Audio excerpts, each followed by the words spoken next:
Section 3 और 4 ये बहुत इंटरेस्टिंग है आपके लिए. Please go to section 3 and again this is what important, definition से इंपॉर्टेंट है, यहीं से क्वेश्चन आएगा आपको. Section 3 penalty for what, penalty for giving और taking of dowry. P for prelims, giving, दहेज देना भी अपराध है बबुआ, ध्यान रखना. दहेज देना भी अपराध है, ऐसा मत समझ लेना.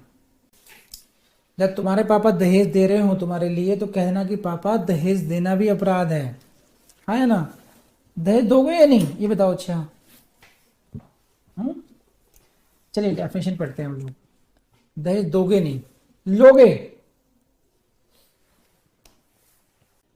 अब देखिए अच्छे तरीके से इसमें कहां कहां से क्वेश्चन बनते हैं. Section 3, this section is very technical.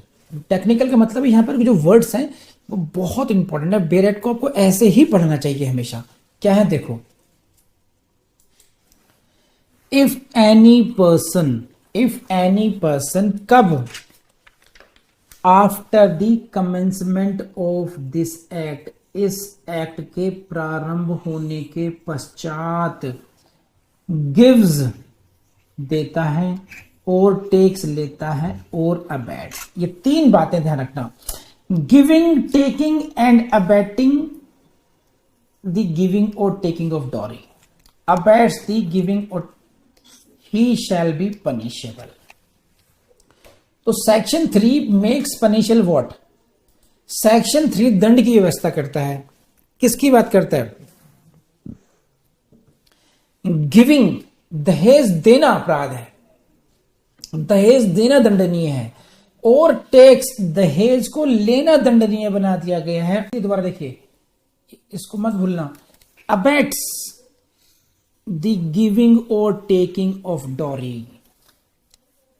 अबैट्स दी, मान लीजिए ये सुप्रिया मैडम है, सुप्रिया मैडम जज बन गई है ना. अब इनके घर पे आ रहे हैं रिश्तेदार. कहो सर बहुत बढ़िया बढ़िया रिश्ते आ रहे हैं, आप तैयार हो जाओ. सुप्रिया की शादी में आपको उल्टा 1 करोड़ रुपए दिलवाएंगे. सुप्रिया के फादर के नहीं हम नहीं चाहते. अरे नहीं, कैसी बात कर रहे हो, आपने लड़की को पढ़ाया है, लिखाया है, उसने नाम रोशन किया.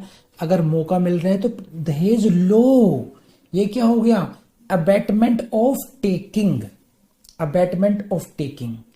अब गए किसी और के लड़के वाले घर पे, भैया इससे अच्छी लड़की नहीं मिलेगी, पूरी जिंदगी कमा के देगी, हर महीने सैलरी आएगी, तुम्हारा घर भर देगी, लक्ष्मी स्वरूपा है साफ साफ. मत चूको, दे दो दहेज 1 करोड़ रुपया, इस समय दे दो, तुम्हारे घर पे ही वापस आएगा. ये क्या हुआ? अबैटमेंट ऑफ गिविंग हो गया. तो there can be abatement of giving, there can be abatement of taking. समझ रहे हैं आप? जैसे मान लीजिए समर्थ घई के पिताजी क्या सोचते हैं कि नहीं हम दहेज के सख्त खिलाफ हैं, हमें दहेज लेना ही नहीं है. अब जतिन पहुंच जाए घर पर, अंकल जी देखो जमाना बहुत खराब है, कोरोना का टाइम चल रहा है, पता नहीं कौन सा गलत टाइम देखने को मिल जाए, भगवान ना करे. लड़का जज बन गया, ले लो, ये मौका मिल रहा है घर भरने का. समझे? अब लगे हैं परसुएशन करने में, यानी कि इंड्यूसमेंट करने में, है ना. अबैटमेंट थ्रू इंड्यूसमेंट हो गया ये. तो ये क्या हो गया? अबैटिंग ऑफ टेकिंग. या दूसरे उन्होंने ठान रखा है, लिशा के फादर ने ठान रखा है कि लड़की की शादी करूंगा बिना दहेज के करूंगा, और पीछे लग जाए प्रशांत, अंकल जी इसके बिना नहीं मानेगी बात, आप समझो दहेज तो आपको देना ही पड़ेगा, दहेज देंगे जब ही अच्छा रास्ता मिलेगा. तो this is what abatement of giving the dowry. तो 3 चीज, what is prohibited under section 3, यहां से क्वेश्चन बनेगा. Giving dowry is prohibited, yes. Taking dowry is prohibited. And thirdly what is prohibited, that is what the abatement of giving और taking of dowry. 3 बातों को अबैट यहां पर प्रोहिबिट किया गया है, यानी कि पनिशेबल बनाया गया है. इनको ढंग से देख लेना दोबारा. गिव्स, टेक्स और अबैट्स, तीनों को ध्यान रखना. कब है? After the commencement of this act. इस एक्ट के लागू होने से पहले. इस लाइन को हाईलाइट कर लीजिए. राइट डाउन पी फॉर प्लेम्स. It means what? अगर मैं क्वेश्चन बना दूं आपके लिए कि dowry provision act is retrospective in nature, है ना, और रेट्रोस्पेक्टिव प्रोस्पेक्टिव इन नेचर। अब क्या मान रहे हैं इसमें, तो ये ध्यान रखना कि इसके जो प्रोविजंस हैं, जो पनिशमेंट बनाया गया है वो भविष्य के लिए बनाया गया है, कि जिस दिन ये एक्ट लागू हो रहा है 1 जुलाई को, 1 जुलाई के बाद में लेना देना अबेटमेंट करना अपराध है, उससे पहले नहीं। इसकी जो डेट ऑफ एनफोर्समेंट है आपने देखी थी, क्या थी, 1 जुलाई 1961। तो 1 जुलाई से पहले यानी कि 30 जून, यहां पर 1/7/1961 तो डेट ऑफ एनफोर्समेंट हुई। इससे पहले की डेट है 30 जून 1961। 30 जून को भी अगर किसी व्यक्ति ने दहेज लिया है, दिया है या अबेटमेंट किया है, वो भी अपराध नहीं होगा। अपराध क्या है, prospective in nature. This act is in prospective in nature का मतलब हुआ उसी डेट से आगे के होने वाले एक्ट पर, ये कार्यों पर लागू होगा, पहले वाले कार्यों पर लागू नहीं होगा। तो यहां से भी क्वेश्चन बनता है, लेकिन डिफरेंट तरीके से बनता है। He shall be punishable with what? With imprisonment for a term which shall not be less than 5 years. 5 years तक का P for limbs, and with fine which shall not be less than 15K or the amount of the value of such dowry whichever is more. अब समझ लीजिए, generally I say to you कि you need not to remember, you need not to learn the punishment clauses in IPC। IPC में punishment clause रटने की जरूरत नहीं है, लेकिन यहां पर है क्योंकि ये बहुत इंपॉर्टेंट है। यहां पर ये स्पेशल एक्ट है। क्या है, जो भी दहेज देगा he can be punished for a term which shall not be less than 5 years, जो 5 साल से कम नहीं होगी, यानी कि मिनिमम 5 years तक के तो गए ही गए। और देखो एक शब्द है यहां पर, क्या है, ये है, इसको ध्यान से पढ़ लेना। पता नहीं आपके ब्रैकेट में है या नहीं है, देखो बोर्ड, ये है एंड विद फाइन, यानी कि फाइन यहां पे ऑल्टरनेटिव में नहीं है, इंप्रिजनमेंट एंड फाइन है। इंप्रिजनमेंट एंड फाइन होने का मतलब है देयर कैन बी क्वेश्चन कि what is the punishment, imprisonment और फाइन, इंप्रिजनमेंट एंड फाइन, इस तरीके से आपसे आ सकता है। और फाइन कितना है, नॉट लेस देन 15,000 रुपीज, जो 15,000 से कम का नहीं होगा, यानी कि 15,000 रुपए का जुर्माना तो लगेगा ही लगेगा। अब आगे देखो क्या खास बात है, और ये आपके दिमाग की नसें खड़ी कर देगा। और the amount of the value of such dowry whichever is more. आप सोचिए, अगर आपको, इसका मतलब यह है कि दहेज की जो संपत्ति है उसका जो मूल्य है उतना भी जुर्माना हो सकता है। अब बताओ प्रशांत के बारे में क्या कहा। प्रशांत के पापा ने कहा 1 करोड़ का तो रेट है जी, हमारा प्रशांत 1 करोड़ से कम में तो नहीं जाएगा। अब क्या हो गया, वैल्यू ऑफ डॉरी कितनी हो गई, 1 करोड़। तो अब मुझे बताइए यहां पर एज पर सेक्शन 3 कितना फाइन लग सकता है। वैल्यू ऑफ सच डॉरी अगर मान लीजिए 1 करोड़ हो, तब क्या मतलब होगा इस बात का, which shall not be less than 15,000, 15,000 से कम नहीं होगा, या फिर amount of the value such dowry whichever is more, जो ज्यादा हो उतना अमाउंट भी उससे कम का नहीं होगा भाई। तो यानी कि जितनी ज्यादा दहेज उतना ज्यादा फाइन लग सकता है। Are you getting this point, it's very important for you, है ना। सोचो तो भैया, सोच समझ के डील करना, समझ रहे हो आप लोग, विद्वान लोगों, बहुत भयंकर है। लेकिन यहां पर क्या है, ये प्रैक्टिकली इंप्लीमेंट नहीं हो पाता। क्यों, क्योंकि अभी पढ़ेंगे, वो माया भी पढ़ेंगे आने वाले टाइम में भी, लेकिन यहां पर ये है 5 साल से कम की सजा नहीं होगी, 15,000 या डॉरी अमाउंट से कम का पनिशमेंट नहीं, फाइन नहीं होगा। यहां तक हुई बात। अब आगे बढ़ते हैं। प्रोवाइडेड दैट कोर्ट में impose a sentence of imprisonment for a term of less than 5 years, P for prelims. और ये जो लाइन है फॉर एडुकेट को राउंड कीजिए, स्पेशल रीजंस को राउंड कीजिए, to be recorded in the judgment. ये खास बात आ गई फिर। लेकिन अगर न्यायालय चाहता है, कोर्ट को यह पावर दे दी गई है क्या, to impose a sentence of less than 5 years। पहले क्या कह दिया, 5 साल से कम की सजा नहीं होगी, लेकिन न्यायालय चाहे अगर तो 5 साल से कम की भी सजा कर सकता है। समझे? यहां पर मुझे थोड़ा सा फिल्मी सीन याद आ गया। अमिताभ बच्चन एक झूठा गवाह होता है। झूठा गवाह का मतलब है कि उसको आप 200-500 रुपए में कि भाई हमारे लिए गवाही दे दो, और वो आपके फेवर में गवाही देने के लिए आ जाएगा कोर्ट में। तो उसकी जो गवाही थी आइडेंटिटी पे थी।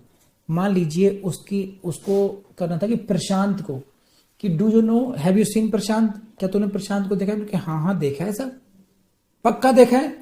हाँ जी हाँ, प्रशांत को मैंने देखा है। अच्छा बताओ कितनी हाइट है? अब उसने देखा था नहीं, इतनी होगी। अच्छा, जज ने कहा इतना ऊंचा, क्या आपको पता है कि प्रशांत एक मुर्गा है? कह रहे सर दूसरा हाथ आया कहाँ है अभी, इतना हुआ। तो कई बार पहला हाथ पहले आ गया, लेकिन दूसरा हाथ जब आता है तो सही ज्ञान होता है चीजों का। उसी तरीके से यहां पर है। यहां पर क्या है, उन्होंने कह तो दिया पहले कि सब 5 years से कम पनिशमेंट नहीं होगा, लेकिन फिर दूसरा हाथ आ गया, नहीं, कोर्ट अगर चाहे तो 5 साल से कम का भी इम्प्रिजमेंट कर सकती है। तो नाउ रियल पिक्चर ये है। तो as per the act it should not be less than 5 years, but it is subject to the discretion of the court. It means if the court is of the opinion that in this case punishment less than 5 years should be awarded, then court can give the punishment of lesser term as well। लेकिन उसके एक शर्त इन्होंने रख दी है। ये क्या है, इसको लैंग्वेज को घोट लीजिए अच्छी तरीके से और लिखिए P for prelims. For adequate and special reasons to be recorded in judgment. कि अगर आप 5 साल से कम का जजमेंट, कम के सजा दोगे, तो you will have to record the reasons in the judgment. आपको जजमेंट में अपने जो कारण हैं वो लिखने पड़ेंगे।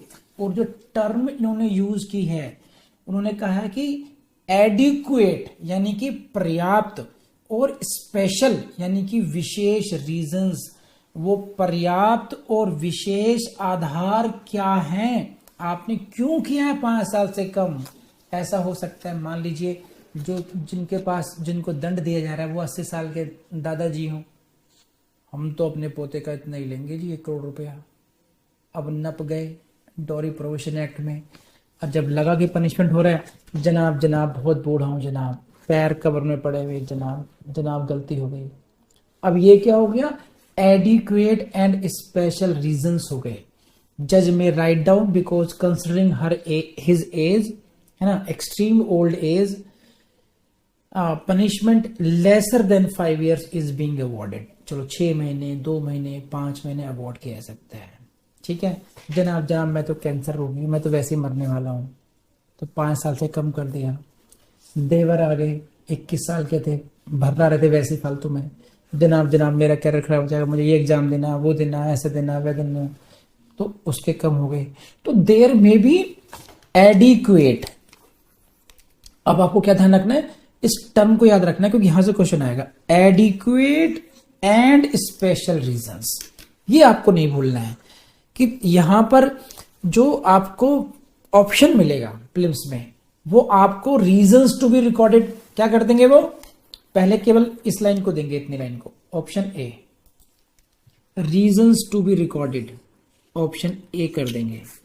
ऑप्शन बी में क्या कर देंगे, ए में ये, बी में क्या कर देंगे, एडिक्वेट को लिख देंगे, adequate reasons to be recorded. समझे आप, एडिक्वेट रीजंस पूरी लाइन। और see adequate and special reasons, then complete line. तो इसी लाइन से क्वेश्चन बन सकते हैं आपके प्रीलिम्स में। आपको ऐसा लगेगा हम तो कर रखे हैं, लेकिन प्रीलिम्स को करने का तरीका ये है, प्रीलिम लॉ में अगर प्रीलिम्स क्वालिफाई करना है तो आपको जो वर्ड्स स्पेसिफिक है, जो फ्रेज स्पेसिफिक है, वो पढ़ाई करनी ही पड़ेगी आपको। यहां पर आप ये भूल ही नहीं सकते हैं कि यहां पर दो शब्द का प्रयोग किया गया है, एडिक्वेट का किया है प्रयोग एंड स्पेशल का किया है, एडिक्वेट एंड स्पेशल रीजंस। अब तो नहीं भूलोगे। अब आ जाइए आप एक्सेप्शंस में से क्लोज टू पे आ जाइए। Nothing in subsection 1 shall apply to or in relation to presents which are given at the time of marriage to the bride without any demand having made in that behalf। अब ये आ गया देखो, अब कैसे कैसे चतुर लोगों ने इससे बचने के तरीके खोजे हैं। Nothing in subsection 1 shall apply to or in relation to presents which are given to the bride at the time of marriage। ये देखो क्या क्या करा, किसको एक्सक्लूड किया है, कौन से स्कोप देखो। और ये बहुत टेक्निकल लाइंस हैं, समझना। देखो पढ़ तो आप भी लेंगे, लेकिन कहां कहां से क्वेश्चन बनते हैं और कहां कहां से एग्जामिनर आपको घुमा फिरा सकता है, ये बहुत बड़ी बात है। इसमें कौन कौन सी छोटी चीजें को समझने की जरूरत है। देखिए हम किन की बात कर रहे हैं, हम प्रेजेंट्स की बात कर रहे हैं। कौन से presents, presents which are given to the bride, don't forget this. ठीक, कब की बात कर रहे हैं, at the time of marriage की बात कर रहे हैं, without any demand having made. तो at the time of marriage, विवाह के समय जो प्रेजेंट वधू को मिले, वो भी कैसे, विदाउट एनी डिमांड किए गए, उन सारे प्रेजेंट्स को डॉरी की डेफिनेशन से बाहर निकाल दिया। यानी कि डॉरी के लिए उनकी गिविंग, टेकिंग, अबेटमेंट पर यहां पर सेक्शन 3 अप्लाई नहीं होगा। अब यहां पर क्या आ गया साहब, ये तो प्रेजेंट उस समय दिए गए थे आपको, लेकिन खास बात क्या, एट द टाइम की बात कर रहे हैं, at the time of marriage की बात कर रहे हैं। यानी कि प्रेजेंट्स अगर पहले, बिफोर द मैरिज और आफ्टर द मैरिज, उन पर यह अप्लाई नहीं होगा। तो don't forget the eight the time of marriage. इसी तरीके से ये जो है बी वाला है, बी में presents given to the bride groom at the time of marriage. तो दुल्हा या दुल्हन दोनों को ही अगर जो प्रेजेंट्स दिए गए हैं किस समय, eight the time of marriage, उस पर सब क्लॉज 1 अप्लाई नहीं होगी, यानी कि वो दंडनीय नहीं होगा। अब ससुर जी ने क्या करा, आए हैं उस समय 10 लाख पकड़ा दिए जी, ये जी बस आपकी झोली में छोटी सी भेंट है, छोटी सी भेंट है 10 लाख रुपए, समझे क्या हो गया ये, सभी तो डॉरी हो गई। डॉरी इस इज व्हाट, पढ़ लिया शशांक शेखर ने कि जनाब क्या हो गया, ये तो ये हो गया। देखो, this is any property given और डायरेक्टली, कब, बाय वन पार्टी और eight the time of marriage हो गया, है ना। लेकिन ये क्या है, तोहफे के रूप में दिया जा रहा है, प्रेजेंट है यहां पर, एनी प्रेजेंट गिवन कब। तो यहां से क्वेश्चन बनता है कि कौन से प्रेजेंट्स को एक्सक्लूड किया गया है फ्रॉम सेक्शन 3। तो this present can be for the bride groom and this bride can be for the bride as well. खास बात क्या है कि दो कंडीशन है, नहीं दो कंडीशन है, देखो कौन कौन सी कंडीशन क्या क्या है। Number 1, these presents should be given at the time of marriage, these present should be given without any demand. समझ में आता रही है आपको। तो if the presents are given at the time of marriage, if the presents are given without any demand, then sub clause 1 of section 3 will not be applicable. यानी कि जो पनिशमेंट क्लॉज है यहां पर लागू नहीं होगी। लेकिन उससे बचने के लिए एक तरीका खोजा है प्रोविजियो में, provided that such presents are entered in a list. एक लिस्ट बनानी पड़ेगी, such presents are entered in a list maintained in accordance with the rules made under this act. इस अधिनियम के अंतर्गत जो नियम बनाए जाएंगे, रूल्स बनाए जाएंगे। और इसी के साथ साथ please go to section 9। Section 9 देख लीजिए, हाथ क्या था अभी, देखिए सेक्शन 9 प्लीज। सेक्शन 9 में आप देखेंगे, सेक्शन 9 में दी गई है powers to make rule. Central government को, सेंट्रल गवर्नमेंट में मेक रूल्स किस लिए? The form and the manner in which and the persons by whom any list of presents shall be maintained। ये है आपका सेक्शन 9। सेक्शन 9 का sub clause 2 की ए, sub clause A, वहां पर यह लिखा है कि सेंट्रल गवर्नमेंट ऐसे नियम बनाएगी। किस नियम से? कि किस जो लिस्ट है, यहां पर बात की गई ना, ये सेक्शन 3 में लिस्ट की बात की गई है। To be entered in a list. कौन सी list? Maintained in accordance with the rules. ये रूल्स कौन बना रहा है? सेंट्रल गवर्नमेंट बनाएगी।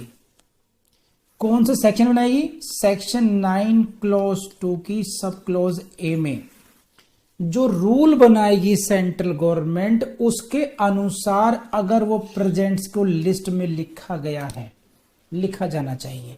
तो यहां से आपको कई क्वेश्चन बनते हैं। कौन रूल बनाएगा? सेंट्रल गवर्नमेंट बनाएगी। कौन से सेक्शन में रूल बनाती है? सेक्शन 9 में सेंट्रल गवर्नमेंट रूल बनाती है। और रूल के संबंध में है, रूल है regarding the making of the list. List में ये फॉर्म को किस तरीके से लिस्ट बनेगी, उसका फॉर्मेट क्या होगा, मैनर किस प्रकार से बनेगी, और किनके द्वारा बनाई जाएगी। तो वो लिस्ट कौन बनाएगा, क्या फॉर्मेट होगा, क्या बनाने का तरीका होगा, इसके संबंध में सेंट्रल गवर्नमेंट नियम बनाती है, रूल्स बनाती है सेक्शन 9 में।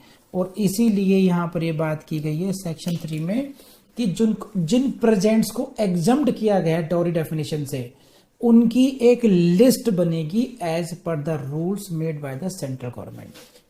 अब बढ़े आगे को, अब अगला प्रोविजन पढ़ लीजिए। Provided further that where such presents are made by or on behalf of the bride or any person related to the bride, and such presents are of customary nature and value thereof is not excessive, having regard to the financial status of the person by whom or on whose behalf such presents are given. ये है next proviso, मैंने आपके लिए पढ़ दिया, अब समझाता हूं कि provided that where such presents are made by the bride. अब समझिए, देखिए यहां से टेक्निकल क्वेश्चन बनता है और 100% मैक्सिमम लोग गलत करके आएंगे, दावे से कह सकता हूं। क्यों? देखिए मैं इसको कुछ ऐसे समझाता हूं, ये देखिए आप इसको ऐसे समझिए। ये है सेक्शन 3 पढ़ रहे हैं हम लोग। Section 3 it provides for the punishment for giving, taking, abetting, हम लोग पढ़ चुके हैं सभी, ठीक है, पनिशमेंट। लेकिन इसका इन्होंने एक्सेप्शन क्रिएट कर दिया। क्या किया? प्रेजेंट्स के बारे में। प्रेजेंट्स किसके द्वारा दिए? दोनों को दिया जा सकते हैं, ब्राइड को भी दिए जा सकते हैं और ब्राइड ग्रूम को भी दिए जा सकते हैं। लेकिन कैसे होने चाहिए? It should be without demand होनी चाहिए। एक कंडीशन क्या आ गई? There should be list of presents होनी चाहिए। उसके बारे में रूल्स कहां मिलेंगे? सेक्शन 9 में मिलेंगे और सेंट्रल गवर्नमेंट उनको बनाती है। एक कंडीशन ये आ गई। अब थर्ड जो है बता रहे हैं कि ये जो प्रेजेंट्स हैं कैसे होनी चाहिए। थर्ड कंडीशन क्या है, ये जो प्रेजेंट्स हैं कैसे हों, कस्टमरी नेचर के हों, ब्राइड के द्वारा दिए गए हों और एक्सेसिव ना हो। 3 बातें आ गई। ये ओनली फॉर ब्राइड यूज करना है इसको, इस एक्सेप्शन को, यानी कि इस प्रोविजन को। तो अब मैं इसको दोबारा समझाऊंगा अभी स्क्रीन पर।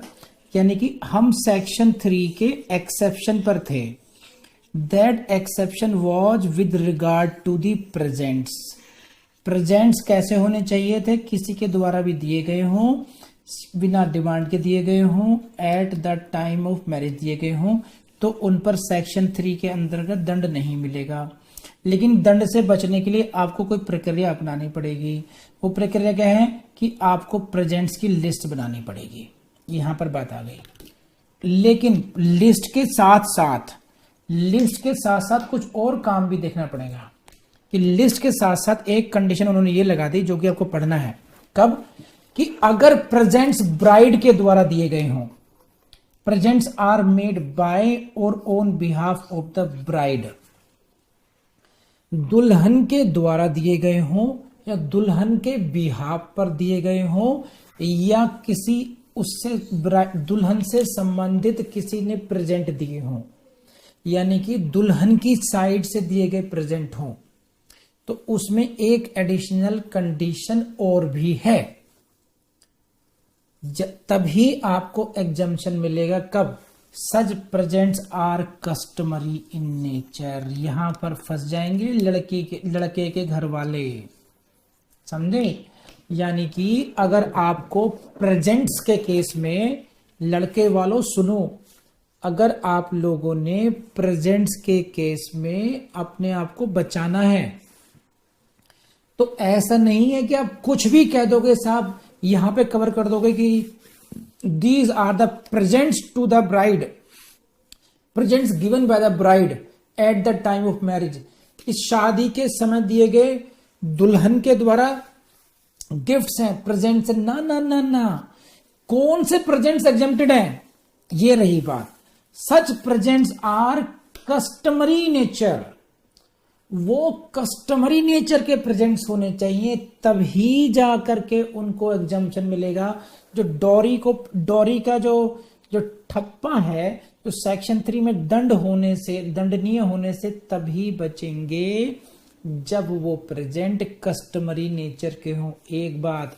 और दूसरा, value thereof is not excessive, और उनकी जो वैल्यू है, उनका जो मूल्य है, वो अत्यधिक ना हो। अत्यधिक को देखने का फॉर्मूला क्या होगा?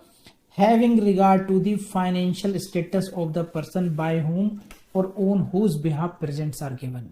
जिसके बिहाफ पर प्रेजेंट दिए जा रहे हैं, यानी कि दुल्हन या जो दे रहा है, उसका फाइनेंशियल स्टेटस देखा जाएगा कि उनका संपत्ति के संबंध में क्या स्टेटस है।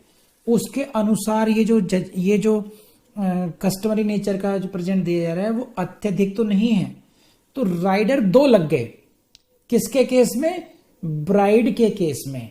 ब्राइड के केस में वही प्रेजेंट्स दंडनीय नहीं होंगे। नंबर 1, जो कस्टमरी नेचर के होंगे, जिनकी वैल्यू अधिक नहीं होगी, एक्सेसिव नहीं होगी, having considering the financial status of the bride.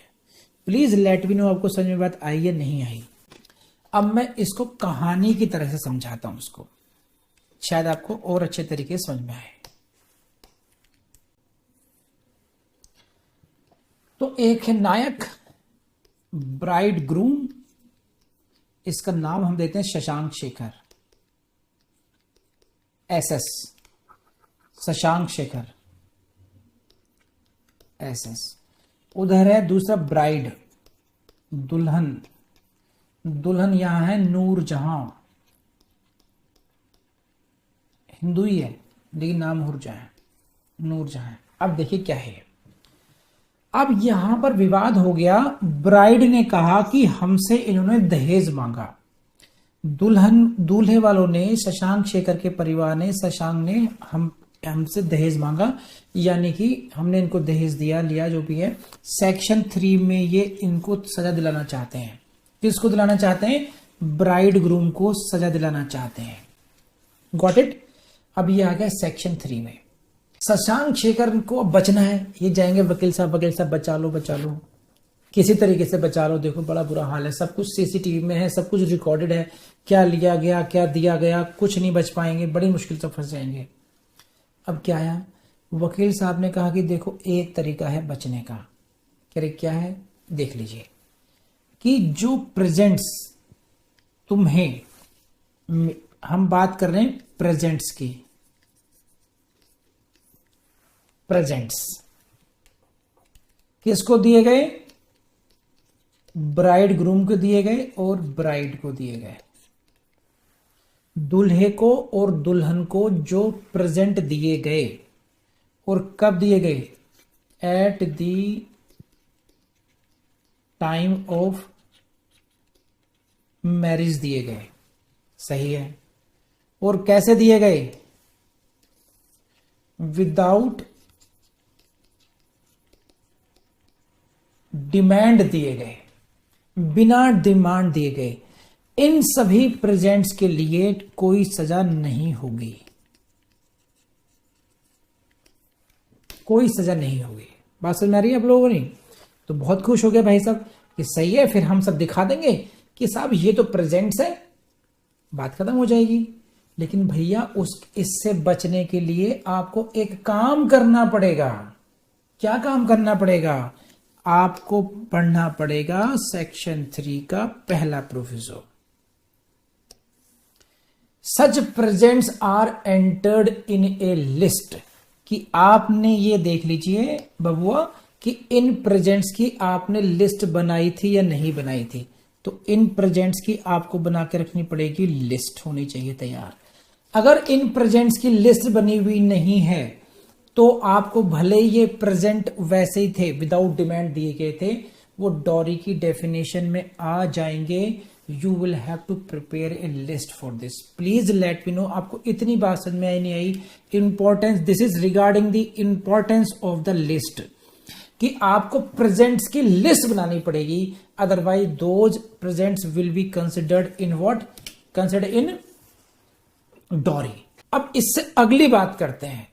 कह रहे अब देखो, अब तुमने ये बताओ, तुमने जो लड़की वाले हैं, लड़की वालों से जो गिफ्ट लिए थे सब मैंने लिस्ट तो बनवा ली है। हाँ, अब तुमने क्या क्या लिस्ट ली थी बताओ? प्रेजेंट क्या क्या लिए थे? शशांक से पूछा गया। अब सर जो पैसे इनसे हमने लिए थे, हमने लिया था मंगलसूत्र लिया था,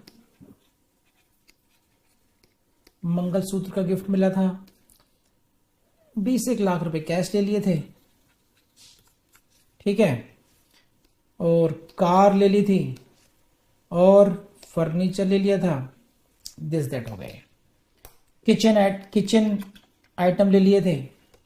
अब यहां पर गड़बड़ हो जाएगी। देखो, क्या सभी presents, whether all presents are exempted? No. In case of bride, देखो second, provided further, presents given by the bride की बात कर रहे हैं हम, कि ब्राइड के द्वारा जो लड़के को दिए गए, या ब्राइड के बिहाफ पर जो लड़के पक्ष को दिए गए, केवल वही presents, only those presents will be exempted who are customary in nature.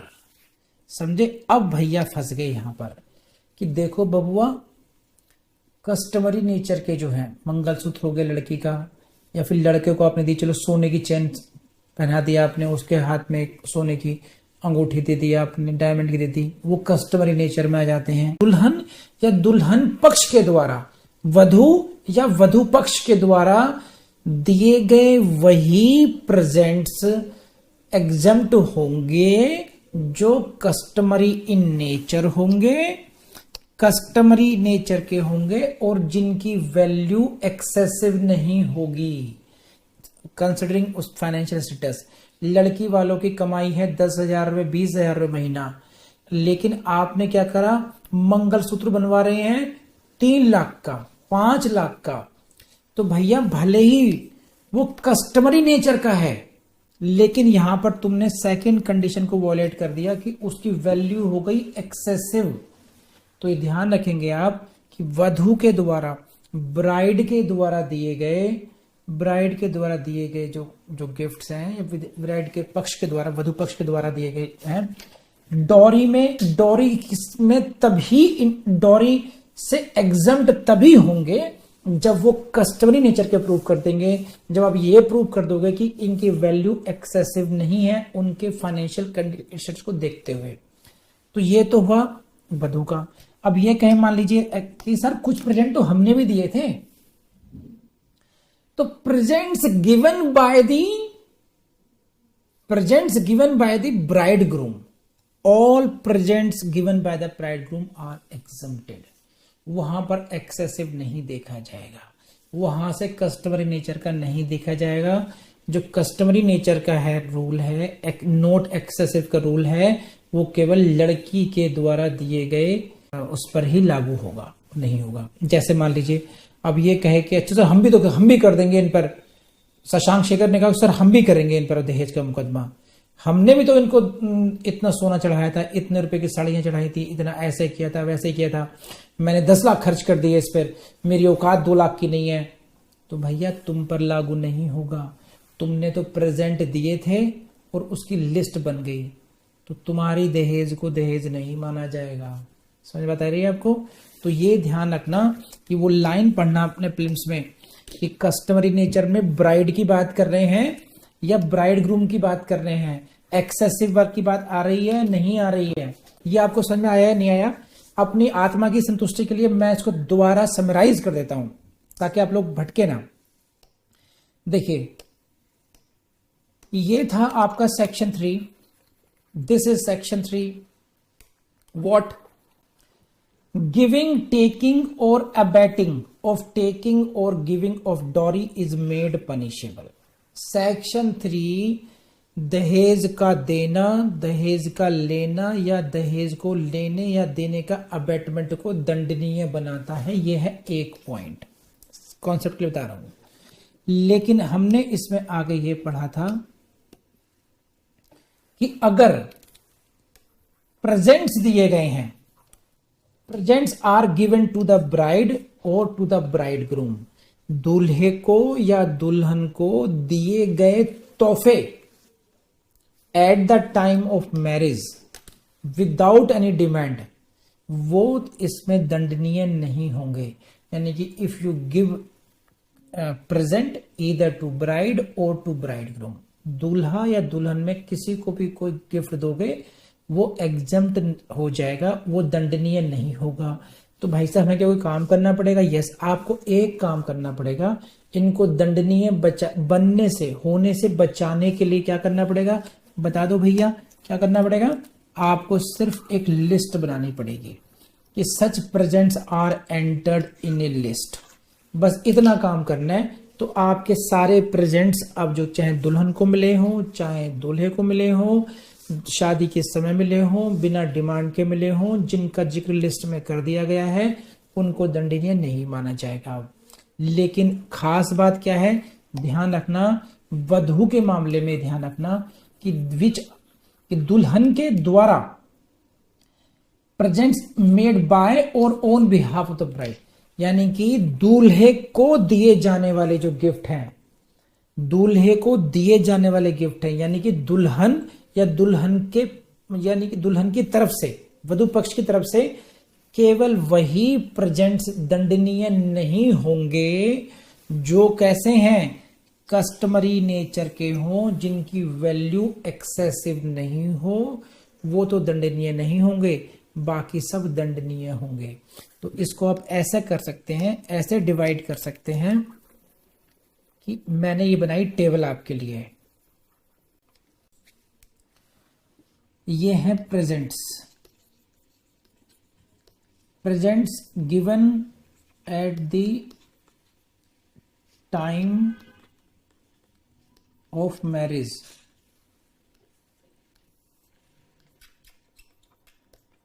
Without demand, list prepared तो ये तो पहली क्लॉज हो गई, ये एग्जम्प्ट हो जाएंगे सब। लेकिन अब इसको हम डिवाइड करते हैं ब्राइड में by bride and by bride groom. यहां पर रूल चेंज हो जाएगा। यहां पर क्या हो जाएगा कि अगर ब्राइड ने customary plus non excessive presents and ये हैं अदर्स, दो कैटेगरी हो गए इसके। ऐसा करते हैं कि जो ब्राइड के जो प्रेजेंट्स हैं उनको दो भागों में डिवाइड कर दो। एक है कस्टमरी गिफ्ट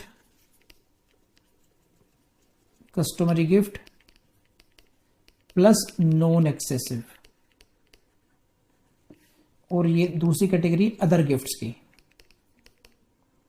तो दुल्हन के द्वारा जो गिफ्ट दिए गए हैं उनको हमने दो कैटेगरी में डिवाइड कर दिया। एक है जो कस्टमरी नेचर के हैं, जैसे जो किचन आइटम्स हो गए, दूल्हे को दिए जाने वाला कोई गले का हो गया, चेन हो गई, नेक, और या कोई उसको कपड़े दिए जाने हैं, उसको तौलिया टॉवल दिया जाना है, गोला दिया जाना है, उसके कोई रिंग दी जानी है, वो सारे कस्टमरी गिफ्ट हो गए। किसने दिए? वधू ने दिए। और एक हो गया अलग gift, other cash, car, other चीजें आ गई हैं।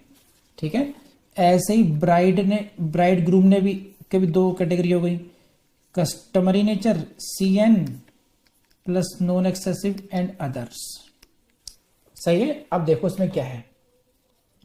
तो मैंने आपको माइंड की थोड़ी क्लैरिटी के लिए इनको डिवाइड कर दिया कि प्रेजेंट्स को दो भागों में बांट दिया। दो पक्ष देने वाले, ब्राइड का पक्ष ने भी गिफ्ट दिए हैं और ब्राइड ग्रूम ने प्रेजेंट दिए हैं। दोनों ने ही प्रेजेंट दिए हैं।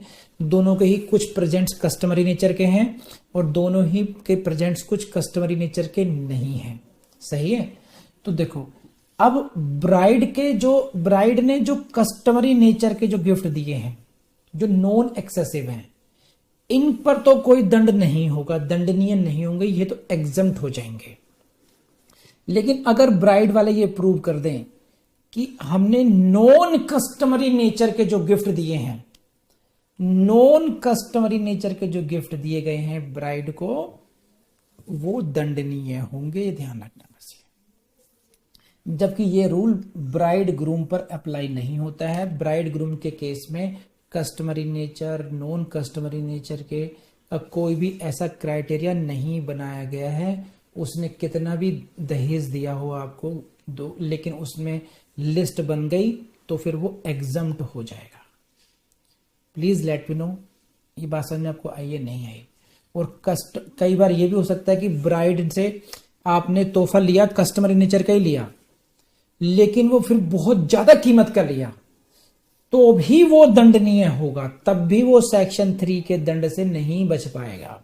दंडनीय होने से बचने के लिए, पनिशबल होने से बचने के लिए सिर्फ एक ही तरीका है, कस्टमरी नेचर का होना चाहिए दुल्हन का गिफ्ट, वो नॉन एक्सेसिव हो और उसकी लिस्ट प्रिपेयर्ड हो।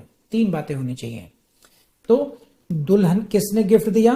ब्राइड ने दिया। कैसा दिया? कस्टमरी नेचर का दिया। कैसा दिया? नॉन एक्सेसिव दिया। लिस्ट बनी, हाँ, तब तो आप उसके संबंध में दंडनीय नहीं होंगे। That shell not be punishable. Otherwise if it is customary but excessive, it will be punishable. If list prepared नहीं है, कस्टमरी है, एक्सेसिव नहीं है, तब बासी, लेकिन लिस्ट में नहीं आ रहा है, तो भी पनिशेबल हो जाएगा। तो पनिशेबल नहीं होने के लिए आपको जो प्रोविजो 1 और प्रोविजो 2 दोनों की ही कंडीशंस को पूरा करना पड़ेगा, तभी कोई गिफ्ट सेक्शन 3 के प्रीव्यू से बाहर आएगा। ये ब्राइड जो कस्टमरी नेचर वाला जो रूल है वो ब्राइड के लिए है, ब्राइड ग्रूम के लिए बिल्कुल भी नहीं है। सही है। इसका मतलब ये हुआ कि ब्राइड ग्रूम ने जितने भी गिफ्ट दिए, एक्सेसिव और नॉन एक्सेसिव, कस्टमरी और नॉन कस्टमरी, अगर उसकी लिस्ट तैयार है बस और वो बिना डिमांड के दिए गए हैं, तो फिर वो दंडनीय नहीं होंगे। सही है। प्लीज लेट मी नो आपको समझ में आई या नहीं आई।